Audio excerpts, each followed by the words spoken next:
Hey, summer seems like the perfect time to really savor fresh fruits and vegetables, but it's not always easy when you're standing in the store to pick out the best melon or tomato.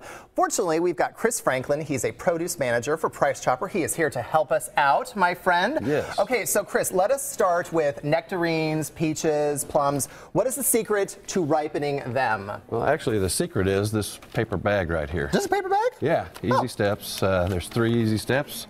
When you come to the store, these should be on display. Okay. It's basically just putting the fruit in. Voila, just like that, and then just folding it over, sitting it on your counter for a couple of days. Now, And how do you know these aren't ripe already? Is it by touch or? Yes, I mean they are about a day and a half to 2 days in this paper bag, and they'll be ready to eat. Look at you, picked it up. You've got the magic hands. Like, yes. I would not know. Like, what about this particular plum? The plums. Is it? The plums may take a few extra days. The peaches and nectarines tend to ripen up fairly quickly. Okay. All that fruit's preconditioned on its way here from the West Coast, so when we get it into the stores, we display it out of refrigeration that the ripening process paper bag. continues. Yes. Always the paper bag. Okay, the best way to pick a perfect melon. Well, melon. On a cantaloupe, you want to look for a nice even webbing, good golden color. Okay. They will have an aroma at the stem area. It will smell like the actual. Yeah, absolutely. The actual melon itself. What about watermelons? I can never tell what's a good watermelon, what's a bad watermelon. That's a good one because watermelons are a little difficult. We cut a lot of watermelons in the stores, so we know exactly how they're cutting. But when you thump these, you feel a good vibration, a good bounce. Oh yeah. So that tells you that the melon's not overripe or it's not bruised. And then you can also look at the bottom for a nice little yellow area where it's sit on the ground. So that would be a perfect melon for the and now I know why people come up and thump the watermelons. Absolutely. Okay, okay. How do you feel about putting tomatoes in your fridge? What's the status quo on that? You should never store tomatoes in the fridge. You heard it here first, people. Never store tomatoes in the fridge. Okay.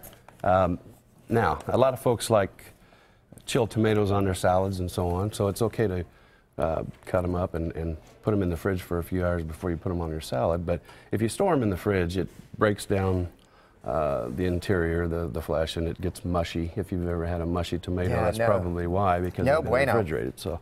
All right, what can you tell us about, let's see, cherries, grapes, and berries from this family? Right now, they're peak season on all the grapes, berries, cherries.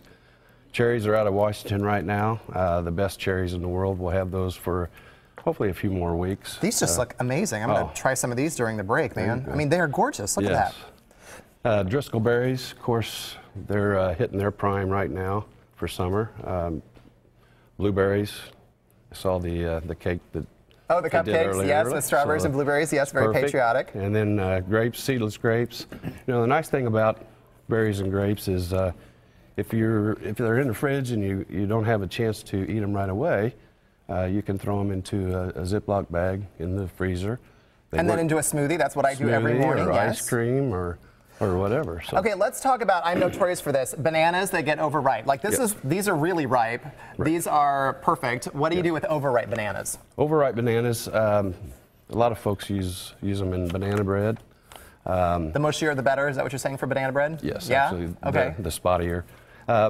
You know, something that came, that Dole promoted last year was grilling bananas. I never thought about that. Yeah. Well, you know, when they get those spots, you could throw the whole thing on the grill. And grill it up. You pierce the skin a little bit so that the steam escapes, but grill it on each side for a few minutes. There you go. Put it in a bowl with some ice cream and some caramel syrup. Well, it all looks great. Thank you, my friend, and thank you for the helpful tips. That's awesome. You bet. All right.